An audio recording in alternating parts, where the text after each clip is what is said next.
দূরের এবং কাছের সম্মানিত সকল ভিউয়ার এবং সুপ্রিয় শিক্ষার্থীবৃন্দ, আমি Subrata Saha, workshop super mechanical technology, Khulna polytechnic institute.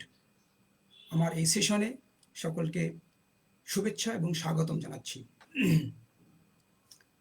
প্রিয় শিক্ষার্থীবৃন্দ, তোমরা নিশ্চয়ই অবগত আছো আমাদের এখনকার জন্য নির্ধারিত বিষয় মেকানিক্যাল মেজারমেন্ট অ্যান্ড মেট্রোলজি, ষষ্ঠ পর্বের অত্যন্ত গুরুত্বপূর্ণ একটি বিষয়। আজকে আমরা আলোচনা করব দ্বিতীয় অধ্যায় নন প্রিসিশন মেজারিং ইনস্ট্রুমেন্ট এর উপরে। প্রিয় শিক্ষার্থীবৃন্দ, সিলেবাস অনুসারে এই অধ্যায়ে অনেকগুলো আলোচ্য বিষয় আছে, কিন্তু আমরা এই বিষয়টুকুর উপরে আজকে আলোকপাত করার চেষ্টা করব তোমাদের সাথে। সেটি হচ্ছে নন প্রিসিশন মেজারিং ইনস্ট্রুমেন্টের সংজ্ঞা, কম্বিনেশন সেটের গঠন কাঠামো এবং ব্যবহার, surface plate, angle plate, V ব্লকের ব্যবহার এবং যত্ন। যদি এই বিষয়গুলো আমরা আলোচনা করি, তাহলে শিক্ষার্থীবৃন্দ সেশন শেষে আমরা কি কি বিষয় সম্পর্কে জ্ঞান অর্জন করতে পারবো সেটি আমরা একটু দেখে নেই। সেশন শেষে আমরা নন প্রিসিশন মেজারিং ইনস্ট্রুমেন্ট কি সে সম্পর্কে ধারণা পাবো, কম্বিনেশন সেটের গঠন কাঠামো এবং ব্যবহার সম্পর্কে ধারণা পাবো। আরও আমরা জানতে পারবো surface plate, angle plate, V block এগুলো কোথায় ব্যবহার হয় এবং কিভাবে এদের যত্নার্থী করতে হয় সে সম্পর্কে আমরা একটি ধারণা অর্জন করতে পারবো। প্রিয় শিক্ষার্থীবৃন্দ, এই যদি আমাদের প্রত্যাশিত বিষয় হয়, তাহলে আমাদের জন্য নির্ধারিত সময়টাকে আমরা একটু বিভাজন করে নেই যে আমরা কিভাবে এটি আলোকপাত করব।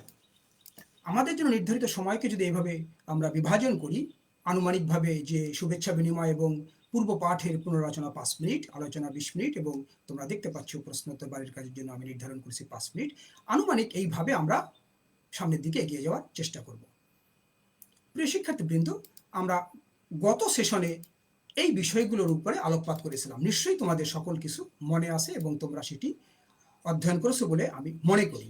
সেটা হচ্ছে মেট্রোলজির সংজ্ঞা, পরিদর্শনের ক্ষেত্রে প্রিসিশন, অ্যাকুরেসি এবং কস্টের মধ্যকার সম্পর্ক, কোসাইন এরর কি, প্রিসিশন মেজারিং ইনস্ট্রুমেন্টের উপর টেম্পারেচার, প্রেসার এবং অ্যালাইনমেন্টের প্রভাব। মেট্রোলজির সংজ্ঞায় আমরা বলেছিলাম যে পরিমাপ, এটাকে যদি আমরা বিজ্ঞানসম্মতভাবে আলোচনা করি, শিখি, বুঝাই, কালচার করি, নার্সিং করি, যা কিছুই করি না কেন, তবে সেটাই হবে হচ্ছে মেট্রোলজি। ঠিক ওর ধারাবাহিকতায় আমরা কিন্তু প্রিসিশন কাকে বলে, অ্যাকুরেসি কাকে বলে এবং এই বিষয়গুলোর সঙ্গে ইন্ডাস্ট্রিতে কস্টের সঙ্গে কি সম্পর্ক, এটা আমরা আলোকপাত করেছিলাম। সেক্ষেত্রে প্রিসিশন আমরা বলেছিলাম যে অনেকগুলো মাপ যদি আমরা গ্রহণ করি, তাহলে তাদের আন্তঃসম্পর্ক, মাপগুলোর যে পরিমাণ, তাদের মধ্যে আন্তঃসম্পর্ক, এটাকে প্রিসিশন বলা হয়। এখানে একটি বিষয় তোমাদেরকে বলে রাখতে চাই, ওই আলোচনার ধারাবাহিকতার রেখে পরবর্তীতে আমাদের যে আলোচনাগুলো হবে সেখানে প্রিসিশন, এখানে যেটা গত ক্লাস আলোচনা হয়েছিল সেটা হচ্ছে পরিমাপের উপরে, আর আজকে এবং পরবর্তীতে যে আলোচনাগুলো হবে, বিশেষ করে আগামী সেশনে আমরা প্রত্যাশা করছি, সেটা হচ্ছে মেজারিং ইনস্ট্রুমেন্টের উপরে। তোমরা দুটো বিষয়কে কিন্তু একটু ভালোভাবে খেয়াল করার চেষ্টা করবে।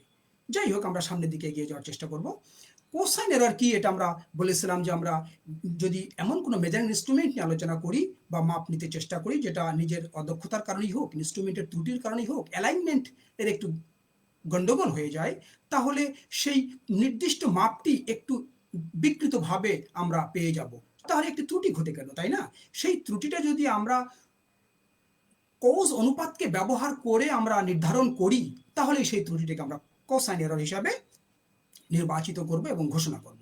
একইভাবে প্রিসিশন মেজারিং ইনস্ট্রুমেন্টের ক্ষেত্রেও আমরা এরকম বলার চেষ্টা করেছিলাম টেম্পারেচার, প্রেসার এবং অ্যালাইনমেন্টের প্রভাবটা কি সেখানে। আমরা এটা দেখার চেষ্টা করেছিলাম যদি এই প্রভাবগুলো বেশি থাকে, তাহলে প্রিসিশন মেজারিং ইনস্ট্রুমেন্ট দ্বারা আমরা যথাযথ মাপটি বা যথাযথ কাজটি ঠিকভাবে পাবো না। আশা করি তোমাদের সকল কিছুই মনে আছে। আমরা আজকের আলোচনায় পরিপূর্ণভাবে মনোনিবেশ করি। প্রিয় শিক্ষার্থী বন্ধুরা, আশা করি তোমরা পরিপূর্ণভাবে প্রস্তুত। প্রথম আলোচ্য বিষয়টি হচ্ছে নন প্রিসিশন মেজারিং ইনস্ট্রুমেন্টের সংজ্ঞা। যে কোনো মেজারিং ইনস্ট্রুমেন্টকে, যে কোনো আমরা পরিমাপ যন্ত্রপাতিকে যদি আমরা বলি, তাহলে দুইভাবে হতে পারে। সেটা হচ্ছে, একটা হচ্ছে সরাসরি মাপ পাবো, মাপের পরিমাণটা কত জানতে পারবো, আর একটা হচ্ছে আমরা সেই মাপের পরিমাণটা জানার প্রয়োজন নেই, কিন্তু মাপ সম্পর্কে ধারণা পাবো।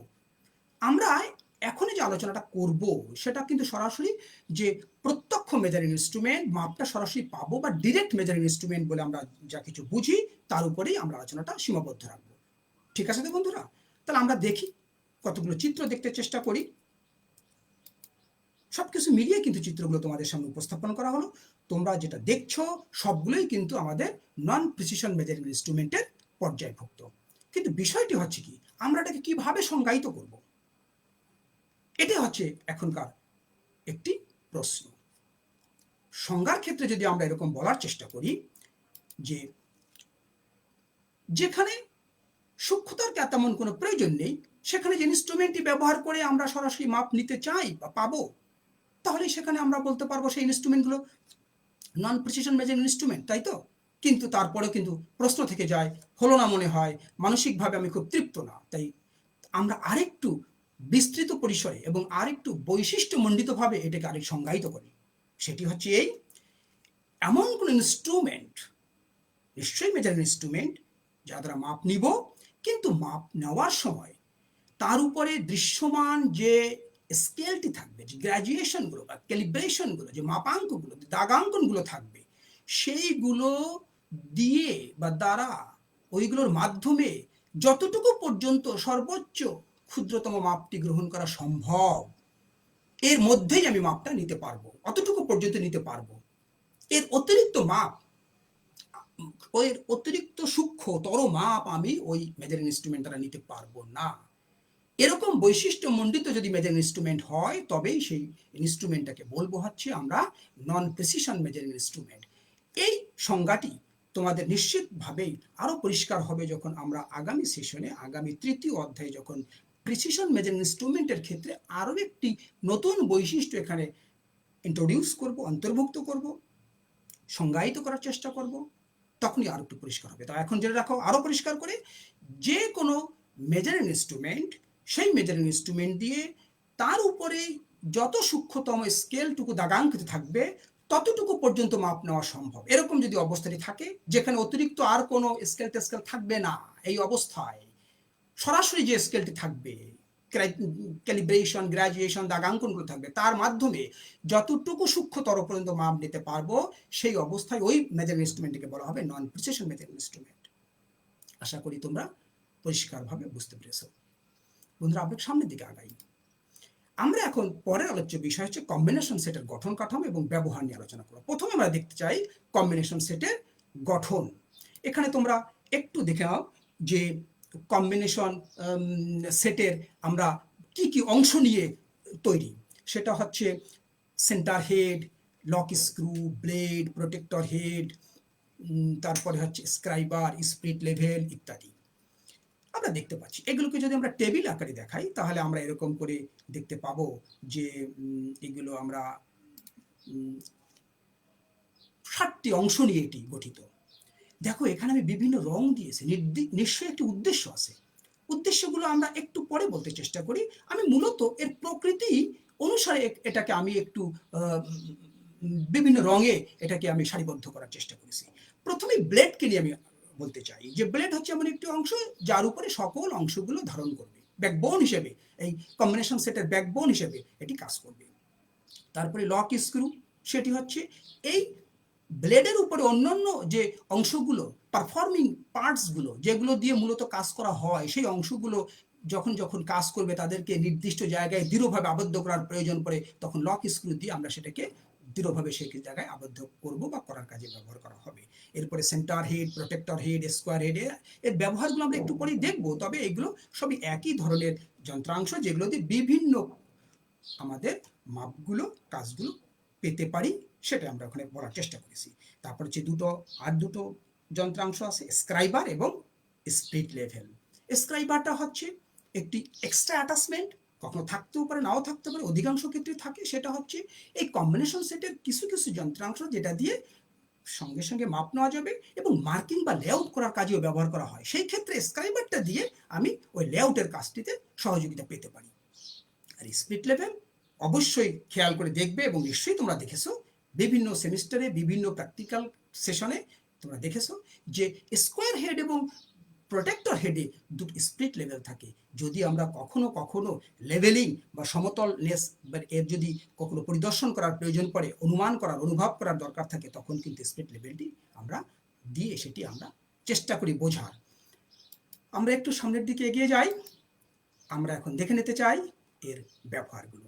একটি কম্বিনেশন সেটের বিভিন্ন অংশ নানাবিধভাবে ব্যবহৃত হতে পারে।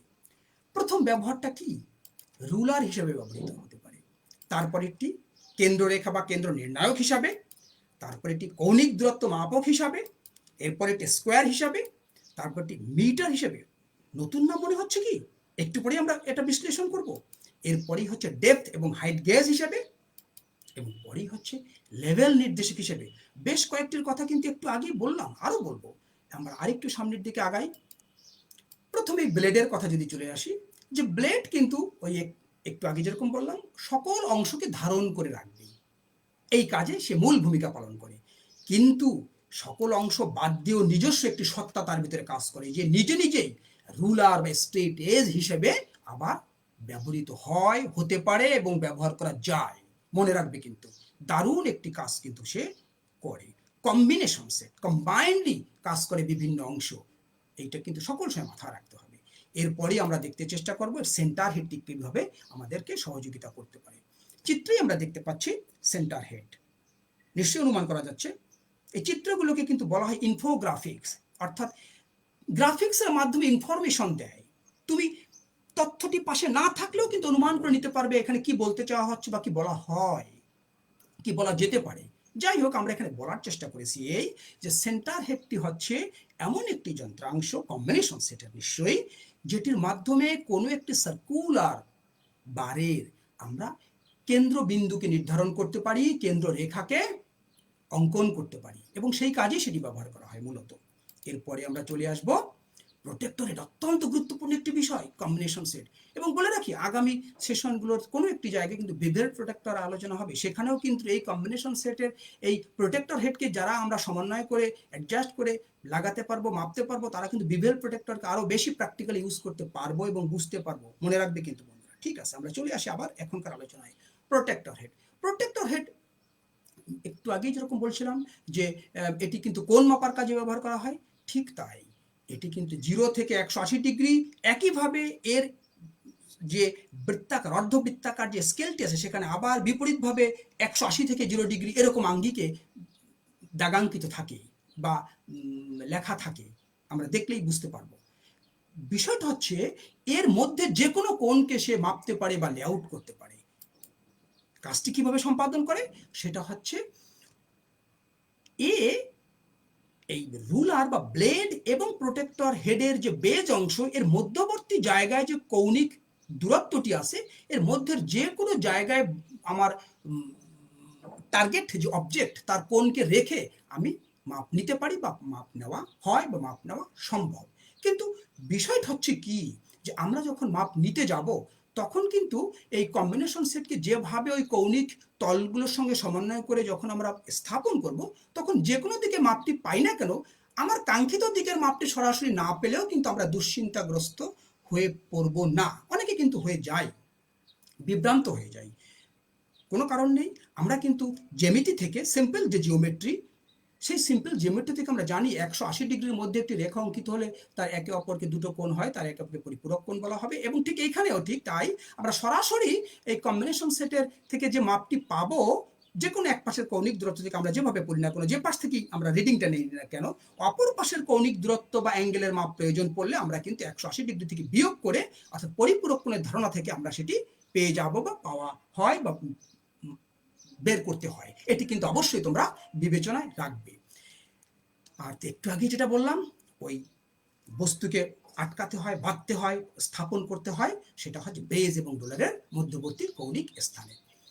শিক্ষার্থী বন্ধুরা, আমরা আবারও সে একটি ইনফোগ্রাফিক্স তোমাদেরকে সামনে তুলে ধরলাম।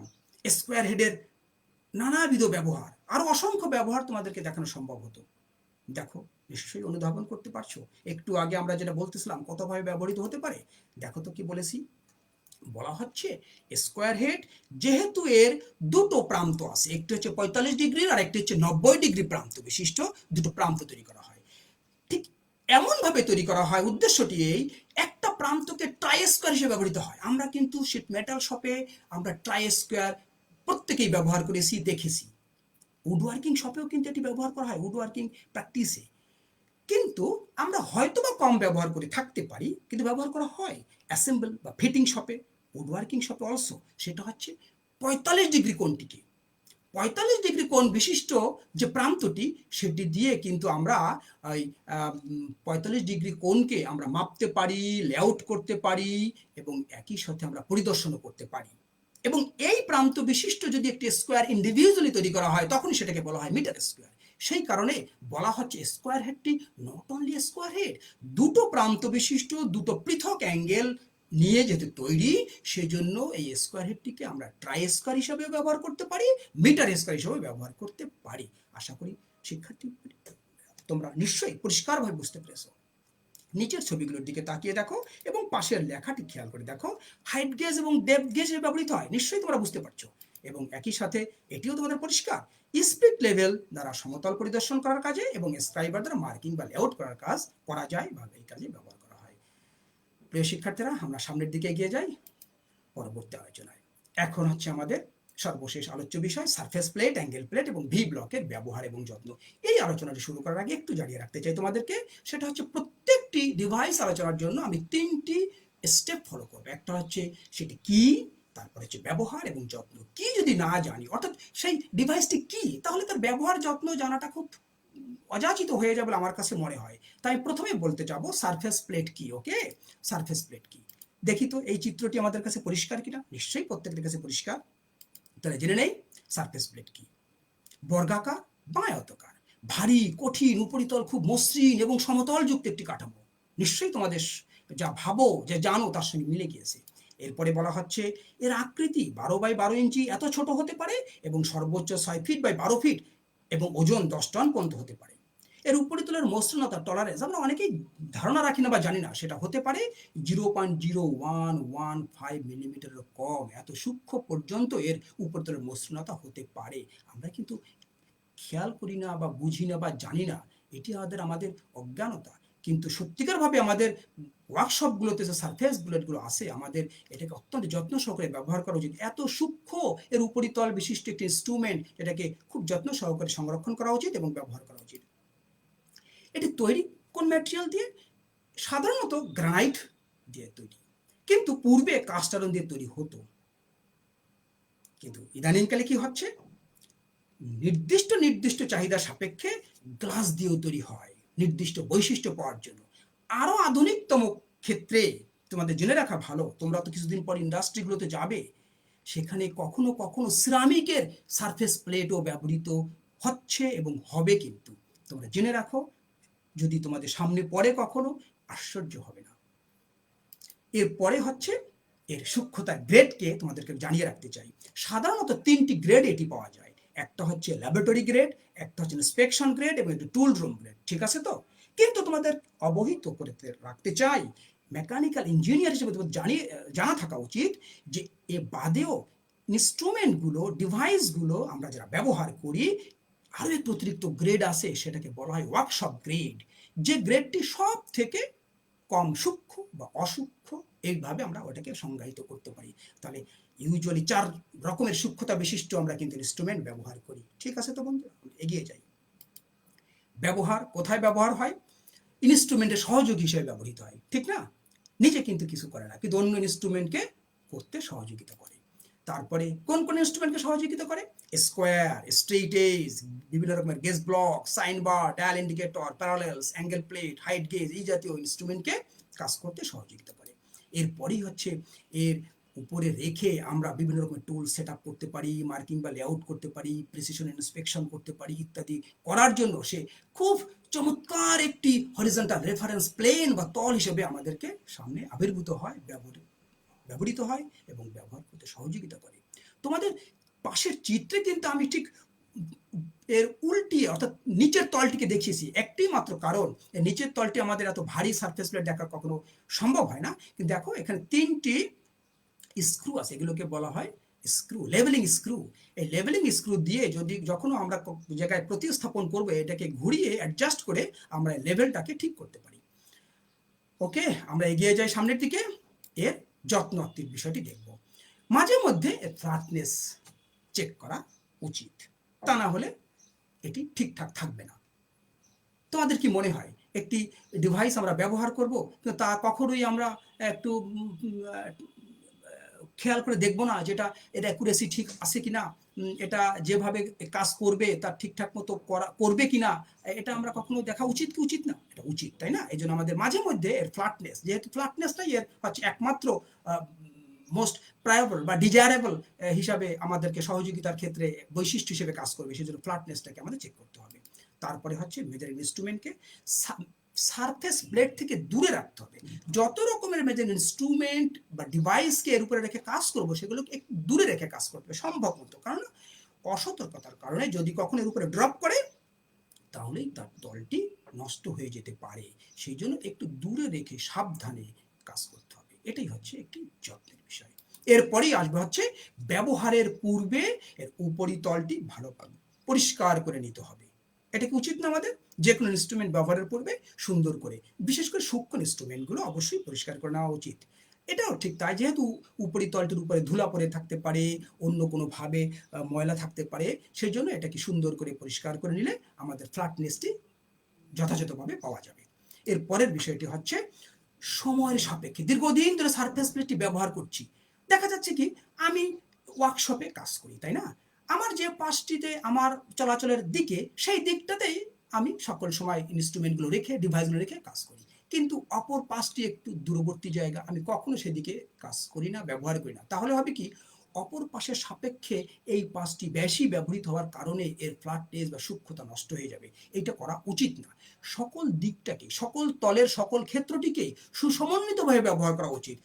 কালে কালে, ধীরে ধীরে, মাঝে মধ্যে আমি কিছুদিনে এই এক জায়গায় ব্যবহার করলাম, তারপরে কিছুদিন অন্য জায়গায় ব্যবহার করলাম তলের বিভিন্ন জায়গাতে, তাহলে হবে কি সমন্বিতভাবে সকল ক্ষেত্রটি পরিপূর্ণভাবে ব্যবহৃত হবে, সকল তলটি একইভাবে ব্যবহার করার সুযোগটা তৈরি হবে। এটি করা উচিত। এরপরে হচ্ছে আমাদের ব্যবহার শেষে, যেটা আমরা সকল ডিভাইসের ক্ষেত্রেই প্রতিপালন করি এবং একটি একটি কমন আমাদের কি বলা যায় টেক কেয়ার প্রসিডিউর, সেটা হচ্ছে মরিচারোধী তেল বা গ্রিস দ্বারা লেপে দেওয়া উচিত, তাই তো? সর্বশেষে যেটা বলা হচ্ছে সেটা আরো গুরুত্বপূর্ণ, কিন্তু আমরা কখনো কখনো করি না, করলে আমরা এরপর থেকে করার চেষ্টা করব বা মনে রাখবো, সেটা হচ্ছে দীর্ঘদিন যদি এটি অব্যবহৃত অবস্থা থাকে তাহলে কাঠের কভার মানে একটু শক্ত কিছু দিয়ে ঢেকে রাখবো, যাতে কিনা এর উপরে কখনো আমার অজান্তে অন্য কেউ এসে ভারী কোনো কিছু হঠাৎ করে রেখে এর উপরিতলটি নষ্ট না করে ফেলতে পারে বা এর উপরিতলটি নষ্ট না হয়ে যায়। ওকে প্রিয় শিক্ষার্থীবৃন্দ, আমরা চলে যাই অ্যাঙ্গেল প্লেটের দিকে। অ্যাঙ্গেল প্লেট কি? চিত্র দেখেই বুঝতে পারছো, তোমাদের পরিচিত। এটি কি তাহলে? এটি হচ্ছে একটি কাস্ট আয়রনের তৈরি একটি ডিভাইস, পরস্পর এক সমকোণে অবস্থিত দুইটি দৃঢ় তল দ্বারা গঠিত, ঠিক তো? এরপরেই আসবে হচ্ছে তলসমূহে স্লটেড হোল থাকে, অর্থাৎ ছিদ্রযুক্ত হোল থাকে। হোলের আকার আকৃতি কিন্তু অনেকভাবে অনেক রকম থাকতে পারে। তারপরে হচ্ছে দারুণ একটি বৈশিষ্ট্য, আমরা কখনো খেয়াল করে দেখেছি কিনা জানি না, কিন্তু খেয়াল করে এরপর থেকে দেখবে যদি কেউ খেয়াল করে না দেখে থাকো, সেটা হচ্ছে এর যে দুটো পার্শ্বতল, তার যে উচ্চতা, সেটি তুলনায় দৈর্ঘ্যটা একটু বেশি থাকে। এর পরের যে বিষয়টি সেটি হচ্ছে একটি নোমেনক্লেচার বা এর নামকরণের বিষয়। সেটি যে এই অ্যাঙ্গেল প্লেটটি ইউজুয়ালি কি কারণে ব্যবহার করে, আমরা কিন্তু মনে হয় মেকানিক্যাল ইঞ্জিনিয়ারিং এর একজন সিনিয়র স্টুডেন্ট হিসেবে আমরা প্রত্যেকেই এটি ব্যবহার করেছি এবং জানি, আমরা যে কোনো যন্ত্রাংশকে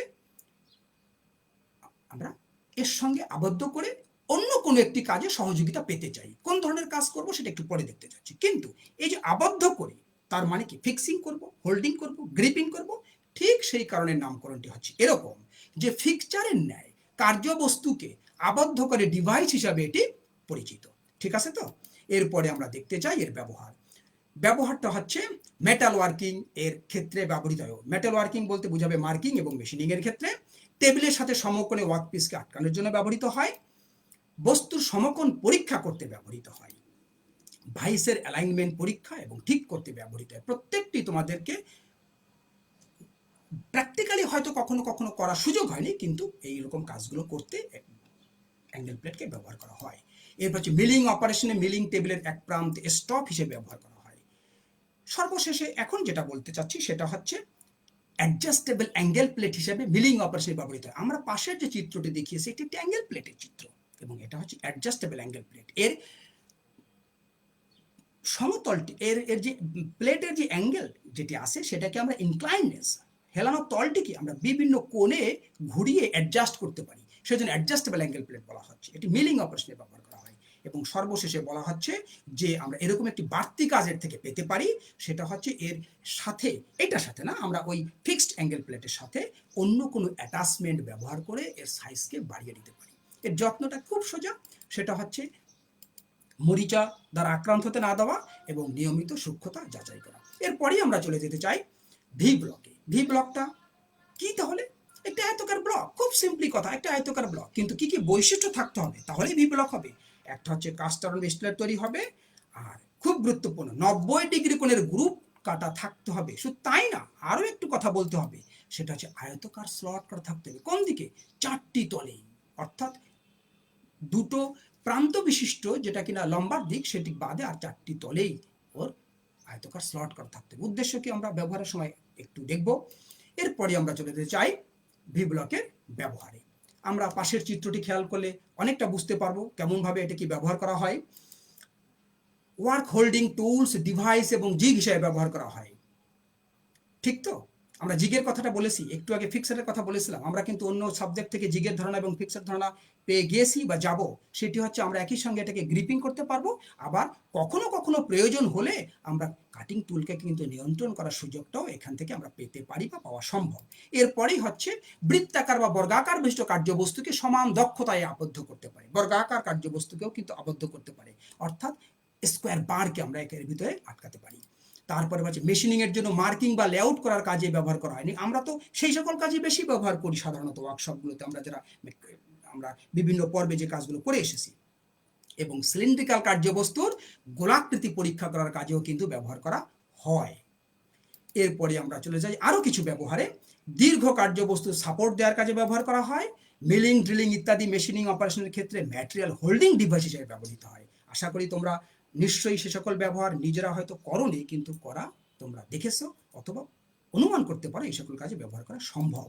এরপরেই হচ্ছে সকল কিছু মিলিয়ে একটি ব্যবহার, সেটা হচ্ছে এই সকল কাজ যদি ব্যবহার করা সম্ভব হয় তাহলে নিশ্চয়ই একজন অপারেটর যে কিনা এই সকল কাজে সহযোগিতা পেতে চায়, এরকম একটা ডিভাইস যদি পেয়ে যায় ভি ব্লক, তাহলে তার কাজ করার সক্ষমতা বৃদ্ধি করে ফেলবে, বৃদ্ধি পেয়ে যাবে। সেই কারণে বলা হচ্ছে ভি ব্লক অপারেটর সক্ষমতা বৃদ্ধি করতেও ব্যবহৃত হয় বা ব্যবহার করা যায়। শিক্ষার্থী বন্ধুরা, আমরা চলে আসতে চাই ভি ব্লকের যত্নে। খুব সোজা দুটো যত্ন: মরিচা দ্বারা আক্রান্ত হতে দেওয়া যাবে না, আর একটা হচ্ছে নিয়মিত সূক্ষ্মতা যাচাই করতে হবে। তাহলে প্রিয় শিক্ষার্থীবৃন্দ, আমরা আলোচনা শেষ করে ফেলেছি। তোমাদের জন্য প্রশ্নোত্তরের পর্ব। তোমাদের এই আলোচনা থেকে আশা করি তেমন কোনো গুরুত্বপূর্ণ প্রশ্ন তৈরি হয়নি।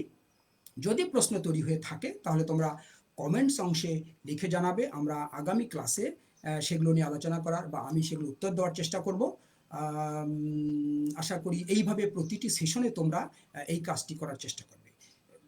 আমরা কমেন্টসে লিখে দেবো যাতে কিনা আমি পরবর্তী ক্লাসে সেগুলো একটু ফলো করে উত্তর দিতে পারি। তাহলে আমরা একদম শেষ প্রান্তে চলে আসলাম, তাই না? আমরা বাড়ির কাজ দিয়ে দেই। আজকের সেশনের বাড়ির কাজ হচ্ছে চিত্রসহ একটি কম্বিনেশন সেটের গঠন কাঠামো বর্ণনা করে তুমি খাতায় লিপিবদ্ধ করবে এবং অ্যাঙ্গেল প্লেট এবং ভি ব্লকের 3টি করে ব্যবহার খাতায় লিখবে। এই দুটো অ্যাসাইনমেন্ট তোমার হোম অ্যাসাইনমেন্ট হিসেবে থাকলো আজকের সেশনের। এই দুটো সুন্দর করে করবে, করে তুমি সংরক্ষণ করবে এবং লিস্টটি খুললে তোমার বিষয় শিক্ষককে দেখিয়ে তোমার নম্বরটি নিয়ে নিবে। ধন্যবাদ সকল প্রিয় শিক্ষার্থীবৃন্দ। ধন্যবাদ আমার এই সেশনে যে সকল শুভানুধ্যায়ী এবং যে সকল ভিউয়ার অংশগ্রহণ করলেন প্রত্যেকের প্রতি অনুরোধ যে আমাদের এই সেশনটি যদি পরবর্তী দেখতে চাই তাহলে নিচের ওয়েবসাইটটি ভিজিট করার অনুরোধ থাকলো। এবং সর্বশেষে পুনরায় সকলকে আবারও ধন্যবাদ জানিয়ে আমার এই সেশনটি আনুষ্ঠানিকভাবে শেষ করছি।